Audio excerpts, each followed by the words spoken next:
미진아, 시댁이랑 거리 두고 싶다고 했잖니? 어머님, 그때는 제가 말이 헛나왔어요. 정분 씨는 고개를 저으며 테이블 위에 서류를 가리켰습니다. 이 집은 네 명이고 너희는 그동안 월세 없이 살아왔지. 하지만 이젠 월세 130만 원씩 내고 살아. 130만 원이요? 저희가 그런 돈이 어딨어요? 응? 이 동네 시세가 그 정도야. 부동산에서 확인해 봤거든. 아무리 그래도 그렇지. 저희 사정 뻔히 아시면서 갑자기 이러시면 어떡해요. 거리 두고 남처럼 지내자며? 남이니까 월세 받는 거 당연한 거 아니야? 남한테 공짜로 집을 빌려주는 사람이 어디 있니? 어머님, 제가 그때 좀 감정적으로 말했어요. 죄송해요. 미진아, 이제 와서 사과해봤자 소용없어. 월세 받는다 하니까 눈물 흘리는 거 그거 악어의 눈물 아니니? 두 번은 안 속는다. 그날 내가 말했지. 너 원하는 대로 해주겠다고. 이번 사연의 주인공은 경기도 남양주시에 사는 올해 68세 심정분 씨입니다. 정분 씨의 왼쪽 가슴에는 작은 흉터가 있습니다. 3년 전 유방암 수술을 받은 자리죠. 지금도 2주마다 병원을 오가며 항암 치료를 받고 있는데 이 치료가 참 지독합니다. 약물이 몸에 들어가면 속이 뒤집히고 머리가 어지럽고 온몸이 천근만근 무거워지거든요. 그런데 더 힘든 건 혼자라는 사실이었습니다. 남편이 먼저 세상을 떠난 후 정분 씨는 홀로 이 모든 걸 견뎌내고 있었어요. 하지만 정분 씨에게는 큰 희망이 있었습니다. 바로 아들과 며느리 그리고 손주였죠. 아들은 올해 40인 한태수 대기업에 다니는 반듯한 직장인이었습니다. 며느리는 36인 서미진으로 외모도 예쁘고 성격도 조용한 편이었어요. 그리고 올해 5살이 된 손주 도훈이까지. 정분 씨는 이 가족들을 위해서라면 뭐든 할 수 있었습니다. 사실 아들 내외의 결혼 생활은 정분 씨가 마련해 준 것이나 다름없었어요. 7년 전 아들이 결혼한다고 했을 때 정분 씨는 자신이 평생 모은 돈을 털어서 아파트를 사줬거든요. 그때 정분 씨의 마음은 정말 뿌듯했습니다. 아들이 장가가서 잘 살 수 있도록 도와줄 수 있다는 게 얼마나 기뻤는지 몰라요. 며느리도 처음에는 고마워했습니다. 하지만 시간이 지나면서 뭔가 달라지기 시작했어요. 정분 씨가 먼저 안부 전화를 걸어도 며느리는 늘 바쁘다며 짧게 끊었습니다. 명절에 찾아가도 예전처럼 반갑게 맞아주지 않았어요. 그저 의무적으로만 인사할 뿐이었죠. 그래도 정분 씨는 이해하려고 노력했습니다. 요즘 젊은 며느리들은 다 그런가 보다. 이럴 때일수록 어른인 내가 이해해주고 천천히 다가가야지라고 생각하면서요. 하지만 이상한 건 며느리가 도움이 필요할 때만 연락을 한다는 거였습니다. 어머님, 죄송한데 내일 도훈이 좀 봐주실 수 있을까요? 어머님, 요즘 바빠서 반찬 만들 시간이 없는데 혹시 나물 좀 만들어 주실 수 있어요? 이런 전화가 올 때마다 정분 씨는 항암 치료로 몸이 아픈데도 벌떡 일어났습니다. 반찬을 만들고 손주를 돌보고 때때로 급한 돈이 필요하다고 하면 통장에서 돈을 빼서 건네주기도 했어요. 그런데 이렇게 며느리를 가족으로 받아들이려는 정분 씨의 의도와는 다르게 며느리의 태도는 점점 더 차가워졌습니다. 어느 날 정분 씨가 항암 치료를 받고 온 날이었어요. 그날 쓴 약이 특히 독했던지 집에 와서도 계속 속이 메스꺼렸습니다. 그런데 마침 며느리에게서 전화가 왔어요. 어머님, 오늘 회사 회식이 있어서 늦을 것 같아요. 도훈이 좀 봐주실 수 있으세요? 아들 집에 도착했을 때 며느리는 이미 화장을 하고 나갈 준비를 하고 있었어요. 어머님, 도훈이 저녁은 해뒀고요. 밥 먹이고 좀 있다가 재워주시면 돼요. 알겠다. 다녀와라. 며느리가 나간 후 정분 씨는 손주와 함께 시간을 보냈습니다. 5살 도훈이는 할머니를 무척 좋아했어요. 하지만 시간이 지날수록 속이 점점 메스꺼렸습니다. 항암 치료의 후유증이었죠. 참으려고 했지만 9시가 넘어서도 며느리는 돌아오지 않았어요. 정분 씨는 도훈이를 재우고 거실에서 기다렸습니다. 그런데 그때 현관문이 열렸어요. 며느리가 돌아온 거였죠. 어머님, 수고하셨어요. 도훈이 잘 잤나요? 응, 잘 잤어. 며느리와 이야기를 하던 중 갑자기 속이 울렁거리기 시작했습니다. 더 이상 참을 수 없었어요. 잠깐만. 정분 씨는 급하게 화장실로 뛰어가서 구토를 했습니다. 변기에 매달려 한참을 토해냈어요. 몸에 남은 게 없어도 계속 헛구역질이 나왔습니다. 눈물까지 났어요. 정분 씨는 물로 얼굴을 씻고 나왔습니다. 창백한 얼굴로 거실로 돌아왔죠. 며느리는 정분 씨의 상태를 보고도 별다른 반응을 보이지 않았습니다. 대신 코를 막고 화장실 쪽을 힐끗 보더니 이렇게 말했어요. 어머님, 화장실에서 냄새가 나는 것 같은데. 청소 좀 부탁드릴게요. 그 순간 정분 씨의 가슴이 철렁했습니다. 자신이 아파서 토한 걸 알면서도 청소를 부탁한다고. 아, 그래, 알겠다. 정분 씨는 눈물이 맺혔지만 꾹 참았습니다. 그리고 조용히 화장실로 가서 걸레질을 시작했어요. 물걸레로 바닥을 닦고 변기를 깨끗하게 청소하고 환기까지 시켰습니다. 아픈 몸을 이끌고 무릎을 꿇고 앉아서 말이에요. 그 모습을 본 며느리는 별다른 말 없이 거실에서 TV를 보고 있었습니다. 정분 씨가 청소를 마치고 나왔을 때 며느리는 이렇게 말했어요. 어머님, 수고하셨어요. 조심히 들어가세요. 그게 전부였습니다. 고맙다는 말도 괜찮냐는 말도 없었어요. 집으로 돌아가는 길, 정분 씨는 가슴이 답답했습니다. 하지만 정분 씨는 여전히 희망을 잃지 않았어요. 가족이니까 시간이 지나면 다시 가까워질 수 있을 거라고 생각했습니다. 그런데 정분 씨는 아직 몰랐습니다. 며느리의 마음속에 어떤 생각이 자리 잡고 있는지를. 그리고 곧 훨씬 더 큰 충격이 기다리고 있다는 것도 말이에요. 그날 밤 집에 돌아온 정분 씨는 한참을 잠들지 못했습니다. 며느리가 자신에게 청소를 시킨 그 순간이 계속 머릿속을 맴돌았어요. 아픈 몸으로 토하고 있는데 괜찮냐는 말 한마디 없이 청소부터 시키다니. 며칠 후 정분 씨는 병원에서 다음 항암 일정을 통보받았습니다. 이번 주 목요일에 오시면 됩니다. 다만 이번에 쓸 약물이 좀 독한 편이라서 귀가하실 때 힘드실 거예요. 가능하면 보호자분이 동행해 주시는 게 좋겠어요. 의사 말에 정분 씨는 걱정이 됐습니다. 지난번에도 혼자 갔다가 집에 돌아오는 길에 어지러워서 몇 번이나 쉬어야 했거든요. 누군가 함께 가줄 사람이 있으면 좋을 텐데. 집에 돌아와서 달력을 보니 공교롭게도 그날은 아들이 출장을 가는 날이었어요. 며느리는 어떨까 싶어서 아들에게 전화를 걸었습니다. 태수야, 엄마가 목요일에 병원 가는데 너 아니면 미진이 시간 어때? 엄마, 저는 그날 안 되고 미진이요? 잠깐만요. 확인해 볼게요. 잠시 후 아들이 다시 전화를 걸어왔습니다. 엄마, 미진이가 그날 연차 썼다고 해요. 왜요? 정분 씨는 조심스럽게 말했습니다. 이번에 병원에서 약이 좀 독하다고 해서 혹시 같이 가줄 수 있나 해서. 아, 그럼 제가 미진이한테 부탁해 볼게요. 그날 저녁 정분 씨는 직접 며느리에게 전화를 걸었습니다. 미진아, 바쁘니? 아니요, 어머님.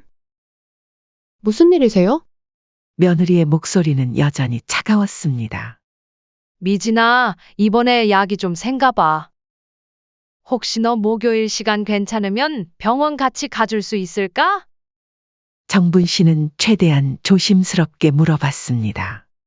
부담을 주고 싶지 않았거든요. 전화 너머로 잠시 정적이 흘렀습니다. 어머님, 며느리가 말끝을 흐렸어요. 응? 저 사실 그날 친구들이랑 약속이 있어서요. 그리고 솔직히 말씀드리면 며느리가 잠시 망설이더니 결국 입을 열었어요. 전 시댁이랑은 좀 거리 두고 지내고 싶어요. 이런 개인적인 병원 문제는 태수 오빠한테 부탁하시는 게 좋을 것 같아요. 정분 씨의 목소리가 떨리기 시작했습니다. 미진아, 지금 뭔 소리를 하는 거니? 어머님, 오해하지 마세요. 그냥 저도 솔직히 불편해서요. 불편하다고. 네. 어머님이 암에 걸리신 건 안타깝지만 그렇다고 제가 뒷바라지를 해야 하는 의무가 있는 건 아니잖아요. 정분 씨는 믿을 수가 없었습니다. 뒷바라지? 내가 언제 너한테 뒷바라지를 해달라고 했니? 며느리의 목소리가 점점 날카로워졌습니다. 어머님, 솔직히 말씀드릴게요. 저도 제 인생이 있거든요. 시집 잘못 와서 암 걸린 시어머니 때문에 마음 편히 부탁도 못하고 항상 눈치 보면서 살기 싫어요. 뭐라고? 시집 잘못 왔다고? 제가 결혼할 때 어머님이 아프실 줄 알았으면 결혼 안 했을 수도 있어요. 솔직히 정분 씨의 가슴이 무너지는 느낌이었습니다. 미진아, 너 지금 정신이 있는 거니? 저는 정신 멀쩡해요. 오히려 어머님이 몸 관리 좀 제대로 하세요. 제발. 암이 몸 관리를 제대로 안 해서 걸리는 건 줄 아니? 그리고 미리 말씀드리는데 나중에 병원에 다시 입원하시거나 그러셔도 간병 같은 거 저는 못해요. 자기 몸자기가 알아서 챙기셔야죠. 정분 씨는 한동안 말을 할 수 없었습니다. 자신이 집을 사줬는데, 아픈 몸에도 손주를 돌봐주고 반찬을 해다 줬는데, 이게 며느리의 진심이었던 거예요. 미진아, 내가 3년 전에 입원했을 때 너한테 와달라는 말 한 번이라도 한 적 있니? 근데 제가 눈치 보이잖아요. 괜히 안 가면 나쁜 며느리 되는 것 같아서 어쩔 수 없이 가게 되는 거 모르세요? 꼴의 눈치는 보는구나? 그래서 저 어머님이랑 거리 두고 싶다는 말이에요. 병원 같은 데는 혼자 가세요. 그동안 나한테 부탁이란 부탁은 다 했으면서 이럴 때는 거리를 두고 싶다고? 참 편리하구나. 그거야 뭐. 감사하긴 하지만 그렇다고 제가 평생 빚진 것처럼 살 수는 없잖아요. 빚진 것처럼? 어머님, 솔직히 요즘 시대에 시어머니가 집 사주는 거 흔한 일이에요.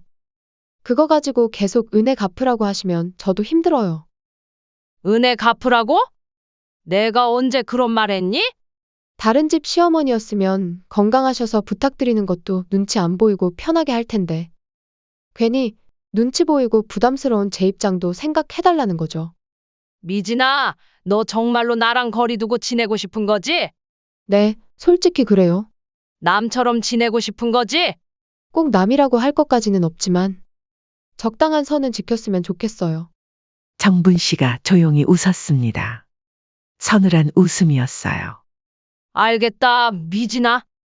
내가 그렇게 원한다면 너의 그 소원 내가 들어줄게. 무슨 뜻이세요? 정분 씨의 목소리가 단호해졌습니다. 정말로 거리 두고 지내자. 정말로 남처럼 지내자. 내가 원하는 대로 말이야. 어머님, 그게 기대해라, 미진아. 내가 원하는 대로 될 테니까. 정분 씨는 그렇게 말하고 전화를 끊었습니다. 그날 밤 정분 씨는 잠들 수가 없었어요. 며느리의 말이 계속 귓가에 맴돌았습니다. 그 말들을 곱씹을수록 분노가 치밀어 올랐습니다. 새벽 4시가 되어서야 정분 씨는 결심했습니다. 며느리가 원하는 대로 해주자. 정말로 남처럼 지내보자. 그런데 정분 씨는 아직 몰랐습니다. 자신이 내릴 결정이 얼마나 큰 파장을 불러일으킬지를, 그리고 며느리가 얼마나 큰 후회를 하게 될지를 말이에요. 며느리와의 통화를 끊은 후 정분 씨는 며칠간 조용히 준비를 했습니다. 부동산에 가서 집 시세를 알아보고 은행에 가서 통장 정리를 하고 변호사 사무실에 들러 임대차 계약서 양식을 받아왔어요. 그리고 일주일 뒤 정분 씨는 아들에게 전화를 걸었습니다. 태수야, 내일 저녁에 미진이랑 같이 우리 집으로 와라. 할 얘기가 있다. 엄마, 무슨 일이에요? 갑자기요? 중요한 얘기니까 꼭 와야 한다. 정분 씨의 목소리가 평소와 달리 단호했습니다. 다음 날 저녁 아들과 며느리가 정분 씨 집에 도착했어요. 며느리는 지난번 통화 이후 처음 보는 거라 어색한 기색이 역력했습니다. 어머님, 안녕하세요. 며느리의 인사는 여전히 차가웠어요. 들어와 앉아라. 정분 씨는 거실 소파에 아들과 며느리를 앉게 하고 자신은 건너편에 앉았습니다. 그리고 미리 준비해둔 서류들을 테이블 위에 올려놓았어요. 무슨 서류세요, 엄마? 아들이 궁금해하며 물었습니다. 정분 씨는 차분한 목소리로 말하기 시작했습니다. 그동안 내가 너희에게 뭐라도 보태주려고 참 많이 애썼지. 엄마, 갑자기 왜 그런 말씀을? 이제 나도 내 몸 돌보려 한다. 나만 생각하기로 했어. 정분 씨가 며느리를 바라봤습니다.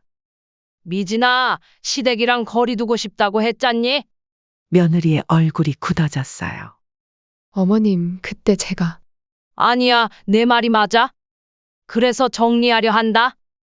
이 집, 그리고 우리 관계도. 아들과 며느리가 갑작스레 긴장했습니다. 어머님, 그게 무슨 정분 씨는 테이블 위에 서류를 가리켰습니다. 이 집은 내 명이고 너희는 그동안 월세 없이 살아왔지. 엄마, 그게 하지만 이젠 월세 130만 원씩 내고 살아. 순간 며느리의 얼굴이 새하얘졌습니다. 어머님, 130만 원이요? 저희가 그런 돈이 어딨어요? 응? 이 동네 시세가 그 정도야. 부동산에서 확인해 봤거든. 아들이 당황하며 말했습니다. 엄마, 갑자기 왜 이런 말씀을? 갑자기? 태수야, 내 와이프가 나한테 뭐라고 했는지 알아? 정분 씨의 목소리가 차갑게 변했습니다. 시댁이랑 거리 두고 지내고 싶다고, 자기는 간병도 못한다고 내 몸 내가 알아서 챙기라고 했어. 아들이 며느리를 바라봤지만 며느리는 고개를 숙이고 있었어요. 그래서 말이야, 미진이 소원대로 해주려고 한다.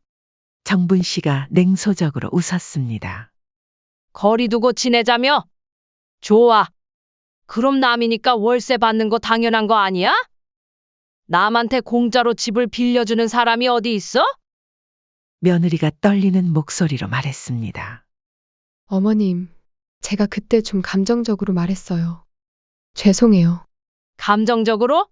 정분 씨의 목소리가 높아졌습니다. 미진아, 너 시집 잘못 와서 암 걸린 시어머니 때문에 불편하다고 했잖아? 아들이 깜짝 놀라 며느리를 쳐다봤습니다. 미진아, 너 그런 말 했어? 며느리가 어쩔 줄 몰라 했습니다. 오빠, 그게 태수야, 내 와이프는 내가 암에 걸린 게 자기 인생에 방해가 된다고 생각해. 정분 씨가 계속 말했습니다. 그리고 집 사준 것도 요즘 시대에 흔한 일이라고 하더라. 이제서야 며느리가 눈물을 흘리며 말했습니다. 어머님, 정말 죄송해요. 제가 잘못했어요. 미진아, 이제 와서 사과해봤자 소용없어. 월세 받는다 하니까 눈물 흘리는 거 그거 악어의 눈물 아니니? 정분 씨가 단호하게 말했습니다. 내가 말했지. 너 원하는 대로 해겠다고. 정말로 남처럼 지내자. 며느리가 절망적인 표정으로 말했습니다. 어머님, 월세 130만 원은 너무 많아요. 저희가 어떻게 많아? 그럼 이사 가면 되잖아. 비싸다 느끼면 이사 가서 너희 분수에 맞는 곳에서 살거라. 이사 갈 돈이 어디 있어요? 그건 너희가 알아서 할 일이지. 나는 남이니까 상관없어. 아들이 가로막았습니다. 엄마, 그래도 좀 심하지 않아요? 그 순간 정분 씨는 아들을 차갑게 바라봤습니다. 태수야, 너도 내 와이프 편이구나. 너도 마찬가지야. 내가 항암 치료하기 시작하고 수술했을 때도 맨날 바쁘다며 오지도 않던 애가 돈 필요할 때만 병문 안 와서 돈 타가고. 그래, 누굴 탓하겠니? 내가 뿌린 씨인데 내 잘못이지? 너가 그렇게 하니까 네 와이프도 엄마를 아주 우습게 아는 거다. 엄마, 그게 아니라 그럼 내 와이프가 나한테 한 말은 뭐야? 거리 두고 지내자는 게 뭔 뜻인지 모르겠어? 아들이 말문이 막혔습니다. 정분 씨가 임대차 계약서를 밀어냈습니다. 다음 달부터 월세 130만 원? 계약서에 서명해. 며느리가 울먹이며 말했습니다. 어머님, 그럼 차라리 조금만 깎아주세요. 저희가 이 돈을 달마다 어떻게 내요? 그건 내가 알 바 아니야. 너 말대로 각자 알아서 사는 거잖아. 정분 씨가 일어났습니다. 싫으면 이사 가든지. 일주일 안에 결정해서 알려주거라. 이사 갈 거면 나도 세입자 받게. 그날 밤 아들과 며느리는 집에 돌아가서 밤새 싸웠습니다. 미진아, 너 도대체 엄마한테 뭔 짓을 한 거야? 오빠, 내가 그런 뜻으로 말한 게 아니라고. 그럼 뭔 뜻이야? 시집 잘못 왔다고? 암 걸린 엄마가 짐이라고? 며느리는 할 말이 없었습니다. 이제 어떡하냐? 월세 130만 원을 어떻게 내? 이사 가면 되잖아. 이사? 돈은 당장 어떻게 구해? 대출 받으려면 또 이자만 월 100만 원은 나갈 텐데? 며느리도 현실을 깨달았습니다. 이사를 가려면 거액의 목돈이 필요한데 그들에게는 그럴 돈이 없었어요. 대출을 받자니 이자만으로도 월 100만 원이 넘었습니다. 결국 월세 130만 원을 내는 게 나을 지경이었죠. 하지만 그들의 월급으로는 130만 원을 매달 내기가 빠듯했습니다. 다음 날부터 며느리는 정분 씨에게 계속 전화를 걸었지만 정분 씨는 받지 않았어요. 아들이 직접 찾아가기도 했지만 정분 씨는 문을 열어주지 않았습니다. 엄마, 저예요. 문 좀 열어주세요. 할 말 없다. 계약서에 서명할 거면 집 앞에 두고 가. 정분 씨의 목소리는 단호했습니다. 일주일 후 할 수 없이 그들은 임대차 계약서에 서명했습니다. 그리고 그달부터 정분 씨의 통장으로 월세 130만 원이 입금되기 시작했어요. 월세를 내고 나니 생활비가 빠듯해졌습니다. 외식은 꿈도 못 꾸고 옷 사는 것도 절약해야 했어요. 며느리는 매일 통장 잔고를 확인하며 한숨을 쉬었습니다. 이럴 줄 알았으면 병원 같이 가줄 걸. 하지만 이미 늦었습니다. 그리고 정분 씨는 나머지 현금은 자신의 노후와 치료비를 위해 따로 관리하기 시작했어요. 더 이상 아들 내외에게 용돈을 주는 일도 없었습니다. 이제 정말로 그들 사이에는 거리가 생겼습니다. 며느리가 그토록 권했던 거리가 말이에요. 그런데 그 거리는 며느리가 예상했던 것과는 전혀 다른 것이었습니다. 정분 씨는 더 이상 반찬을 해다 주지 않았고 손주를 봐달라는 부탁도 받지 않았어요. 그리고 무엇보다 경제적인 지원도 완전히 끊어졌습니다. 며느리는 그제서야 깨달았습니다. 자신이 얼마나 큰 실수를 했는지를. 하지만 이미 엎질러진 물이었어요. 정분 씨의 복수는 이제 막 시작된 것이었습니다. 월세를 내기 시작한 지 6개월이 지났습니다. 아들 내외의 삶은 완전히 달라져 있었어요. 매달 130만 원의 월세를 내다 보니 생활이 팍팍해졌습니다. 전에는 주말마다 외식을 하고 옷도 마음껏 사고 여행도 다녔는데 이제는 그런 여유가 전혀 없었어요. 며느리는 매일 가계부를 쓰며 한 푼이라도 아끼려고 애썼습니다. 통장에서 빠져나가는 돈을 볼 때마다 속이 쓰렸어요. 그런데 더 큰 문제가 생겼습니다. 며느리가 직장에서 실수를 연발하기 시작한 거예요. 월세 걱정에 스트레스를 받다 보니 집중력이 떨어졌고 중요한 프로젝트에서 실수를 했습니다. 서미진 씨, 요즘 업무에 집중이 안 되는 것 같은데 무슨 일 있나요? 상사의 지적에도 며느리는 말할 수 없었어요. 시어머니와 싸워서 월세를 내게 되었다고 할 수는 없잖아요. 결국 며느리는 좌천당했습니다. 월급도 30만 원이나 깎였어요. 이제 어떡하지? 월급이 줄어든 상황에서 130만 원 월세는 더욱 큰 부담이 되었거든요. 아들도 상황은 마찬가지였습니다. 정분 씨로부터 더 이상 용돈을 받을 수 없게 되자 부족한 생활비를 메우기 위해 부업을 시작했어요. 주말마다 배달 일을 하며 돈을 벌어야 했습니다. 이게 뭐 하는 짓이야? 40살 대기업 직장인이 주말마다 배달 일을 하는 자신의 모습이 초라했습니다. 며느리의 상황은 더욱 참혹했어요. 예전에는 정분 씨가 손주를 봐줘서 편하게 일할 수 있었는데, 이제는 그런 도움이 완전히 끊어졌습니다. 퇴근하자마자 어린이집에 달려가 아이를 데려와야 했고, 집에 오면 바로 저녁 준비, 아이 목욕시키기, 빨래, 청소까지 해야 했어요. 예전에는 정분 씨가 해주던 반찬도 이제는 직접 만들어야 했습니다. 퇴근 후 지친 몸으로 장을 보고 밤늦게까지 반찬을 만드는 일이 반복됐어요. 아, 진짜 죽겠다. 며느리는 매일 밤 쓰러질 것 같았습니다. 직장 일에 육아에 집안일까지 모든 걸 혼자 감당해야 했거든요. 주말에도 쉴 틈이 없었어요. 밀린 집안일과 아이 돌보기로 하루가 다 갔습니다. 예전에는 주말마다 카페도 가고 쇼핑도 했는데, 이제는 그런 여유는 꿈도 못 꿨어요. 그러던 어느 날 며느리가 예전처럼 정분 씨에게 전화를 걸었어요. 어머님, 저예요. 이번에는 정분 씨가 전화를 받았습니다. 뭐야? 목소리가 차갑기 그지없었어요. 어머님, 도은이가 아파서 병원에 가야 하는데? 혹시 오늘 봐주실 수? 안 돼. 정분 씨는 단칼에 거절했습니다. 어머님, 제발요. 저희가 일을 가야 해서. 남의 아이를 왜 내가 봐줘야 하니? 웃기는 짬뽕이구나. 어머님, 돈 주고 베이비시터 쓰든지. 시간당 2만 원 정도 하더라.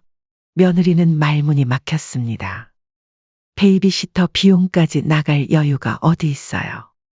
그런데 정분 씨의 말은 끝나지 않았습니다. 아, 그러고 보니 이번 달 월세 아직 안 들어왔네? 5일 지났는데? 어머님, 이번 달은 좀 어려워서. 어려워? 그런 건 내가 알 바 아니야. 계약서대로 하자. 그럼 며칠만 기다려주시면. 미진아, 나는 너희 시어머니가 아니라 집주인이야?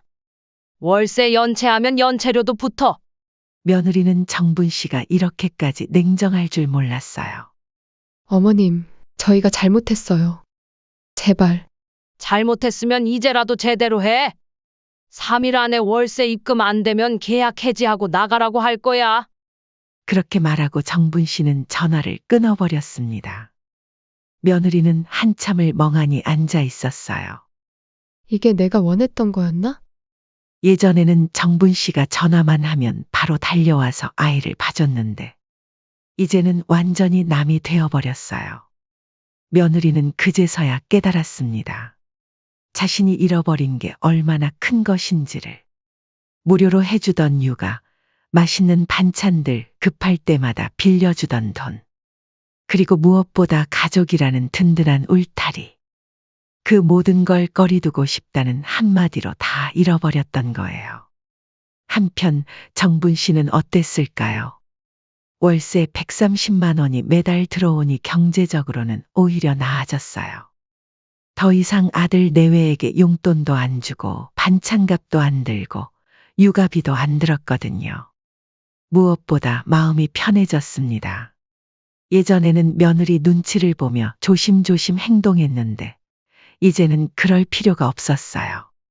항암 치료를 받고 와서도 누구 부탁을 받을 걱정 없이 편히 쉴 수 있었습니다. 그로부터 몇 달 더 지났습니다. 아들 내외는 여전히 매달 130만 원의 월세에 허덕이고 있었어요. 아이는 컸는데 교육비는 더 많이 들고 생활은 점점 더 팍팍해졌습니다. 며느리는 매일이 전쟁 같았어요. 아침 일찍 일어나 아이 준비시키고 어린이집에 맡기고 출근. 퇴근하자마자 아이 데리러 가서 저녁 준비하고 집안일하고. 하루가 어떻게 지나가는지도 모를 정도였어요. 예전에는 정분 씨가 해주던 모든 일들을 이제는 자신이 다 해야 했거든요. 반찬도 직접 만들고, 아이 돌보기도 혼자 하고, 집안일도 혼자. 며느리는 매일 밤 녹초가 되어 쓰러졌어요. 그제서야 정분 씨가 얼마나 많은 일을 해줬는지 깨달았습니다. 무료 베이비시터, 무료 반찬 배달, 무료 청소 도우미 역할을 다 해줬던 거예요. 이제 그 모든 걸 혼자 감당하려니 몸도 마음도 지칠 대로 지쳤습니다. 친구들이 해외여행 사진을 올리면 부럽기만 했어요. 우리는 언제쯤 여행 갈 수 있을까? 며느리는 한숨만 나왔습니다. 그러던 어느 날 며느리는 우연히 정분 씨를 마주쳤어요. 동네 마트에서였는데 정분 씨는 혼자 장을 보고 있었습니다. 며느리는 반가움과 미안함이 동시에 밀려왔어요. 어머님, 하지만 정분 씨는 며느리를 못 본 척하고 지나갔습니다. 정말로 남처럼 행동한 거예요. 며느리는 그 뒷모습을 보며 눈물이 났어요. 정말로 끝난 거구나. 반면 정분 씨는 어땠을까요? 병원 근처에 작은 원룸을 얻어서 이사했어요. 항암 치료받기도 편하고 무엇보다 누구 눈치 볼 필요 없이 자유로웠습니다. 어느 날 저녁, 정분 씨는 간단한 국을 끓여 먹으며 생각했어요. 몸은 여전히 아프지만 마음만큼은 편안했습니다. 더 이상 누군가에 필요할 때만 찾는 존재가 아니었거든요. 더 이상 며느리의 차가운 눈빛을 견디며 억지로 웃을 필요도 없었어요. 정분 씨는 창밖을 바라보며 조용히 미소를 지었습니다. 거리 두고 지내자고? 좋아. 이제 정말 거리를 뒀구나. 한편 그날 밤 아들 집에서는 또 다른 갈등이 벌어지고 있었어요. 미진아, 이제 그만 엄마한테 사과하자. 아들이 지쳐서 말했습니다. 사과한다고 달라질 게 있어? 어머님 마음이 돌아올 것 같아? 며느리도 체념한 상태였어요. 그래도 우리가 먼저 잘못했잖아. 아들도 이제서야 후회하고 있었습니다. 엄마가 아픈데 왜 그랬을까? 130만 원보다 엄마 마음이 더 소중했는데. 하지만 이미 엎질러진 물이었어요. 정분 씨의 마음은 이미 단단히 닫혀버렸거든요. 그리고 1년이 지났습니다. 정분 씨는 여전히 항암 치료를 받으며 혼자 살고 있었어요. 하지만 예전처럼 외롭지 않았습니다. 병원에서 만난 다른 환자들과 친구가 되었고 동네 복지관에서 봉사활동도 시작했어요. 며느리는 가끔 정분 씨 생각이 났어요. 그때 내가 좀만 참았으면, 어머님한테 좀만 잘했으면. 하지만 후회해도 소용없었습니다.